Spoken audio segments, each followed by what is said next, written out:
Hi అండి అందరికీ. Natural farming గురించి ఎంతమందికి తెలుసు? అసలు ఇప్పుడున్న మనం అందరం కెమికల్ యూజ్ చేస్తున్నాం. మీ అందరికీ తెలుసు. దానివల్ల ఎన్ని ప్రాబ్లమ్స్ వస్తున్నాయో కూడా మనందరికీ తెలుసు. అయినా కూడా మనం కెమికల్ యూజ్ చేస్తున్నాం. కొంచెమైనా మనకున్న ప్లేస్లో కొన్ని మొక్కలను పెట్టుకొని కనీసం అవైనా మనం తినేలా అందరూ ఉండాలని కోరుకుంటున్నాను.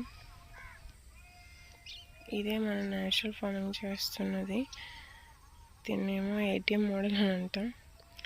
ఎప్పుడు అన్ని రకాల కూరగాయల మొక్కలు 20 ఐటమ్స్ పైగా ఉంటాయి ఇందులో. అయితే మనం నిన్న క్యారెట్ విత్తనాలు 3 days బ్యాక్ వేసాను. చూడండి, చిన్న చిన్న కనిపిస్తున్నాయి కదా, అవి క్యారెట్ బాగా జర్మినేట్ అయ్యాయి. ఈ మొక్కలు క్యారెట్ 30 days అయిపోయింది. అవి చూడండి, ఇవి 30 days అయిపోయింది. బాగా రాలేదని మళ్ళీ వేసాను. చూడండి, ఇవి క్యారెట్. ఈ క్యారెట్ మొక్కలు వచ్చి 2 months అయిపోతుంది. ఇంకొక 1 monthలో ఇప్పుడు దుంపలు అయితే ఊరుతున్నాయి. ఇంకొక 1 monthలో బాగా ఊరుతాయి అన్నమాట. అప్పుడు మనం హార్వెస్ట్ చేయడానికి రెడీగా ఉన్నట్టు.